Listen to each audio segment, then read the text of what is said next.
Welcome back to Steeped in Cinema, a Real Reflections podcast. I am Brett Voyna, and today I am joined by my lovely wife, Megan Voyna. Say hello to everybody, Megan. Hello. Today we're going to be diving into the unsettling world of the Creep Tapes, which is a series that comes from the Creep film franchise. Independent. If you're not familiar, it's an independent film series. It's called Creep, and Creep 2 are the films. And then there is a TV series that's based off of called The Creep Tapes. Basically about a man who takes on different personas and it gets people to come over to his house or wherever to film something that he has wanting them to film, and then he just kind of messes with them and then ends up killing them. He's pretty crazy and creepy. But The Creep Tapes is a series based off of the Creep film franchise.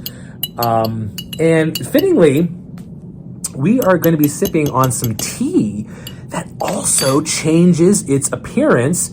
This is, what is this, the blue flower pea tea? Mm-hmm. Now, how did we find the blue flower? We were looking online. Were we finding this? Did we find this online? Yeah, I think we were searching on Amazon we've kind of gotten into a tea thing lately with a new teapot that I got for the hubby for Christmas. So we've been trying some different things and came across this unique blend. Very unique. This tea starts out in a rich, sort of deep blue color. But when you add, now it says when you add lemon, but I actually found that you could add honey and it does the same thing. But if you add lemon or honey, it will transform the color into a vibrant purple. So the tea goes from blue to purple depending on the acidity, much like the character, the main villain in the Creep franchise, the Creep Tapes. Things aren't always really what you get with this gentleman, especially his first appearances is generally, normal, somewhat, maybe a little bit strange, but nothing quite alarming, but then, kind of flips his lid. So, my friends, you're going to grab your tea, settle in, and let's explore the chilling idea that the scariest monsters aren't lurking in shadows. They actually wearing everyday masks and walk among us in the broad daylight. And Megan is an extreme fan of Creep and the Creep Tapes. In fact, she's the one who actually got me onto this series. So tell us, Meggers, what is it about Creep that gets you so entertained? Is it the character? Is it the story? Or what's going on with Creep that is so alluring? So I first came across this movie, I think just randomly on Netflix, solely based on the particular picture that they had for it. I believe, sometimes they change the thumbnails on Netflix, but I believe the first time I saw it was a picture of the main character just like screaming, not the close-up of his face. Oh, yeah, that's right, yeah. And I thought that was strange and weird. So I wanted to check it out, and it just is the main character, and I believe he goes by some different names sometimes. Yeah, he doesn't actually have an identifiable name. He has just various characters that he performs. I think we're introduced to him in the first one as Joseph. I think he's Joseph in the first one. He just is a very unassuming, seems like a down-to-earth guy, and oddly enough seems trustworthy when you first meet him, to the point where, even if you do have a little, which usually the person that's meeting up with him does get a little bit like, not really sure if this is like a real thing at first. Right. He has ways of like bringing them in and getting them to put their guard down. Yeah, especially in the sense of that, like, he does act a little weird. Like, he might be a little overly friendly, a little huggish, wanting to, like, hey, buddy, and that might seem weird. But the thing that he does is that he acknowledges that right away. I'm sorry if I'm a little bit huggy, or I'm sorry if I'm touching you too much, or if I'm being a little friendly. He acknowledges his weirdness. And so that immediately, like, puts the victims in an immediate sense of relax. Like, he's being a little friendly, but he's aware that he's overly friendly. So I'm okay with that. Right, exactly. He's just an interesting serial killer, so to speak. That I just find, like, I'm kind of a psychology nerd, so I find the psychology of it fascinating. Every time you see him, from Creep to Creep 2 to the Creep tapes, and then the Creep tapes are a series of these things that he takes part in. Right. So just to clarify, like, in Creep 1 and 2, you're kind of following the victim's journey through being allured and then ultimately killed. But the Creep tapes is sort of like his home movies that he makes. So, like, while you're watching Creep, you're sort of getting a found footage style. And then in the Creep tapes, these are the movies that he has been making. You're not seeing anything else other than the finished product. So there you go. Right. So it's interesting to me to see how he plays a totally different person each time, and has a totally different reason for why he has, advertised for somebody to come up and meet him. Right. And do this video or do this whatever project that he has. But even though that scenario basically stays the same, his character is different every time. His stories and his things are different every single time. And it depends on basically the person that answered the ad. He kind of tailors it to, oh yeah, I do these kind of same things, and I want you to help me do it, kind of thing. So it's just interesting to me. But even so, even with that scenario being the same, he still creates a completely different situation and a completely different persona. And, even his mannerisms are just slightly different each time. Like, he just kind of becomes a different person. And I think that's just really fascinating. It's different from your other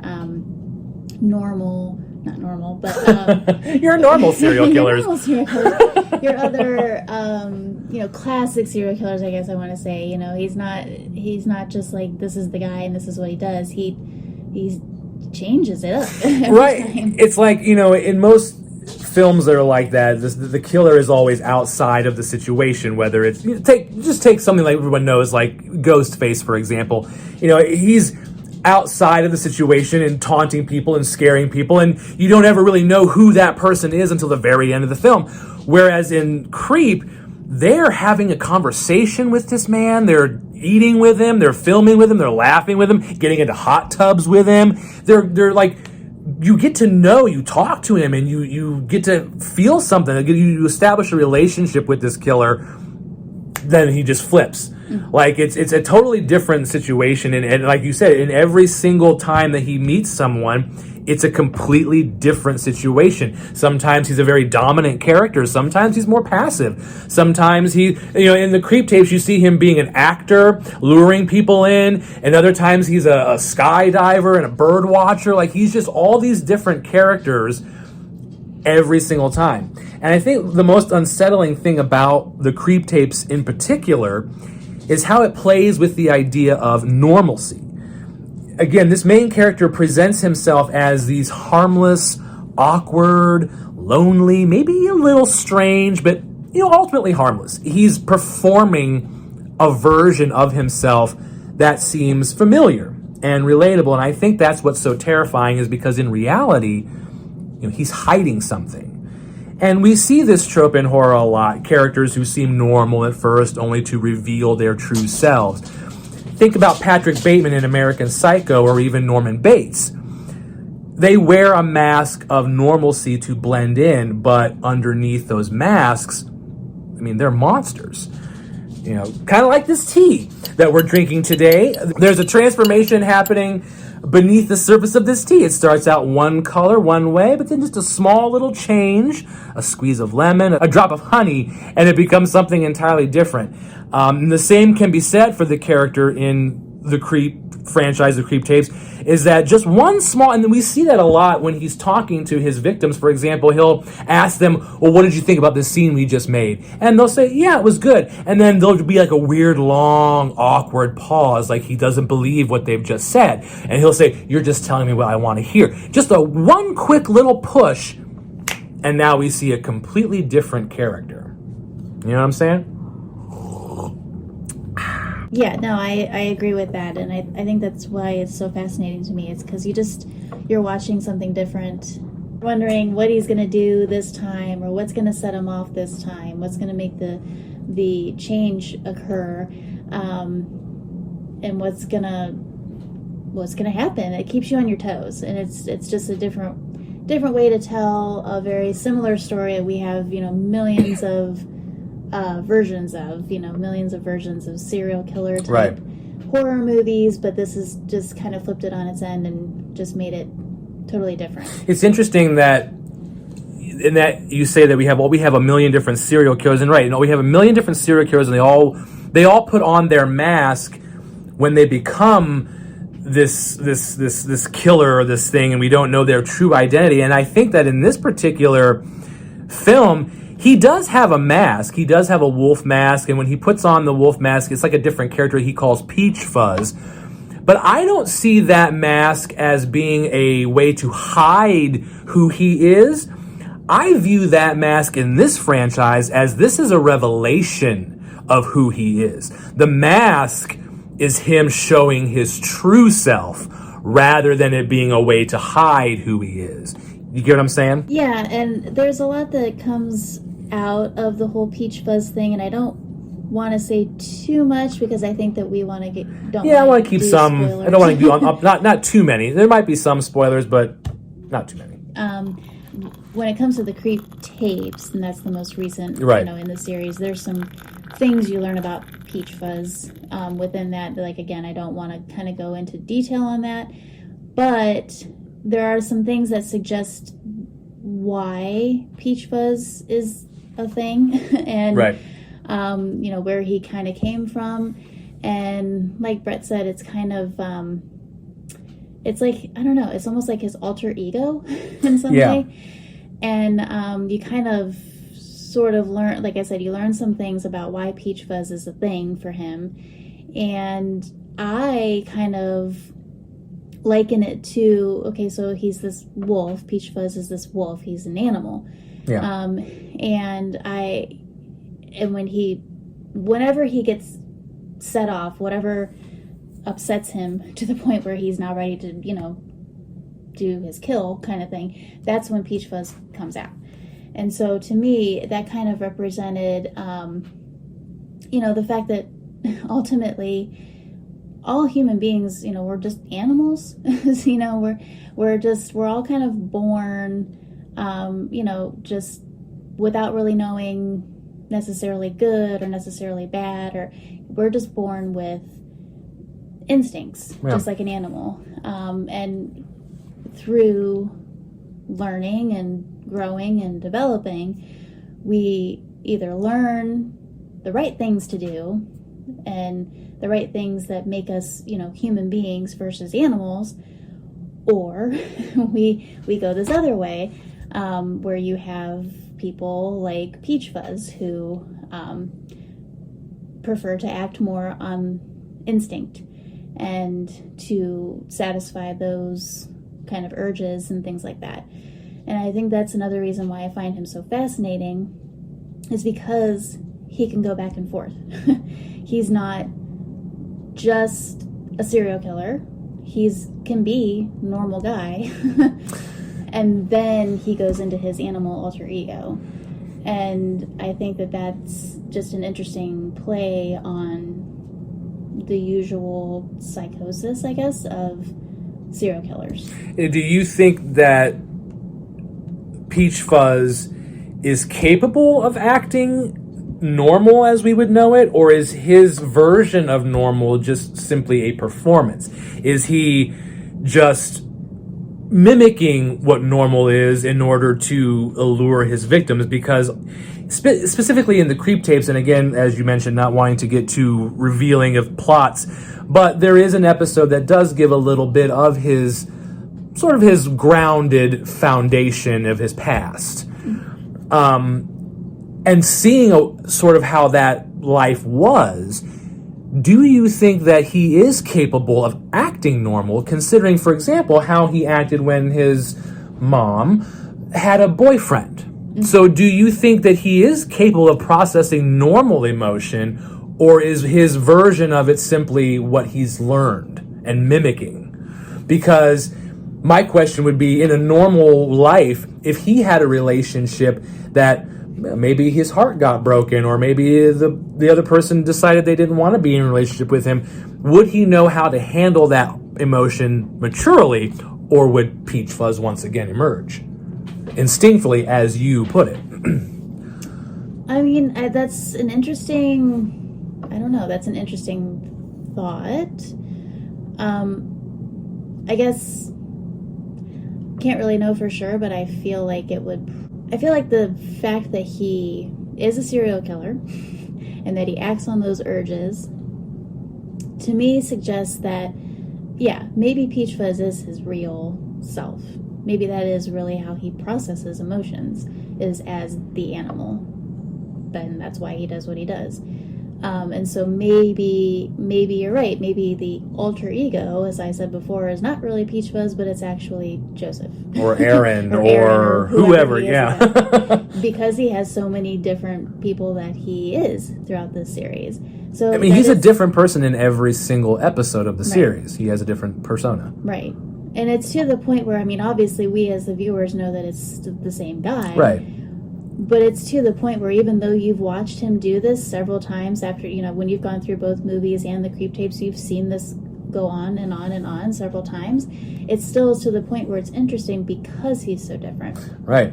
That is actually his alter egos that he has. And Peach Fuzz is actually who he is. That's who he was maybe brought up as. Again, don't want to give away too much, so I keep stopping myself to say. But, maybe that's just kind of how he was raised. He was raised as Peach Fuzz. And now he kind of found a way to integrate into, normal human life, but still has those instincts. And speaking then to instinct, as you said, perhaps he wasn't raised to have, these particular urges. Perhaps he was just left to thrive on instinct. So that comes back then to the original question is, how much of our behavior is driven by what we learn and then also driven by instinct? And, because then the argument can be on the other side is there are people who are in horrible situations that are raised in horrible circumstances that can come out good working, citizens. And then on the flip side, you can have people who are brought up and raised in good, clean homes, and they're taught all the right values, and they can flip and turn into psychotic serial killers. So it does raise a question of how much of our behavior is governed by what we learn versus what instincts that we're born with. Because you think about just your natural born instinct, our only instincts are to feed and to propagate the species. So beyond that, what is behavior? It raises some interesting questions, especially about performance. This is a character that, as you said, his main persona seems to be this Peach Fuzz instinctual animal, and that the rest of the time he is performing different personalities, whether he's experimenting or just trying something out. But in all the Creep Tape episodes, he is a different person, a different personality, different name. Everything is different. So what does this speak to ourselves as society? Because we all perform different versions of ourselves, right? There's a version of you that goes to work. This is not the same version that you spend with your friends. This is not the same version you spend with your family at home. We adapt our behavior based on the situation and who we're with. And the Creep Tapes performance is everything with this franchise. Aaron, Joseph, whatever, he is constantly performing. he is constantly trying to manipulate his victims, control the narrative, and project a specific version of himself to see really if they're really going to believe him. When you're watching, half the time he is just as shocked as we are that they're buying his story. And he'll even acknowledge, I can't believe you actually fought. He'll say these things like it's quite, and he's also entertaining in that fact. Yes, he's twisted. Yes, he's psychotic, but you find yourself kind of laughing at some of the stuff that he says because you just can't believe that you have the victim. I don't know. It's hard to put into words. And what's really unsettling is how he slips between these personas so easily. Even in the shows that he's doing or the episodes we're in, from one moment he's awkward, endearing, he's nice, he's friendly, and then maybe they say something wrong or the wind blows the wrong way and suddenly he's cold, he's calculating, he's making you wonder what the heck is he going to do? It makes you think about, how do we really know the people who are around us? You know what I mean? And this isn't a new idea. You have films like Persona by Ingmar Bergman or even The Talented Mr. Ripley. This is the same theme of identity and performance. Characters who don't just wear masks, but they become the mask. Yes, no, I completely agree with all of that. And I just find him very interesting to watch. By the way, Mark Duplass, excellent in the role. And let's not forget that he and Patrick Bryce, the producer and director, they created this franchise. So, this is a franchise that you've got consistent writing, you have consistent styles, consistent performance by the people who created it, and it's a fantastic franchise. And I think that it creates a sense of unease because it forces us to ask, is anyone, or are we even truly authentic? Or are we just always constantly performing? Which brings us back to our tea. The transformation of the blue flower PT. It reminds us that, things aren't always what they appear to be. A simple, small change can reveal a whole new side to something or someone. Much like the tea, much like the creep tapes. But unlike the creep tapes, this tea is very relaxing. So what's the takeaway here, folks and friends? What's all this about? The Creep Tapes is not just about scares and shocks. This is a franchise, and this is a TV series. Where is it at, by the way, the Creep Tapes? Where It is streaming via Shudder. Shudder, yes, that's right. Which we got through AMC Plus. Right on. Which gives you Shudder and AMC and a couple of other streaming services all together. And definitely worth it. Yeah, it's like I was saying, it's not about scares. I mean, the scares really aren't your typical horror movie scares. If I can, they're just as strange as the film itself, because our killer Aaron here, he likes to play, and so you just have to watch it. But this is a franchise again, and the Creep Tapes. It's about identity, performance, masks. It's a reminder that the most unsettling monsters aren't necessarily supernatural. They're the people that live across the street. They're the people that put ads in newspapers or online. And maybe, just maybe, the scariest thing is realizing that we all wear masks and that we all are performing. Now, I'm not saying that we're all Aarons and Josephs, but in one way or another, we do all perform different versions of ourselves. So maybe the next time, ask yourself when you're talking to someone, or when you're talking to someone, not stalking someone, when you're talking to someone, how much of this is a performance? It's just kind of interesting to think about. I'd love to hear your guys' thoughts on this. Meggers, do you have any other additional thoughts? What is the scariest mask that someone can wear? Is it a physical disguise, something more subtle? Is it fake personality, hidden intentions? What do you got?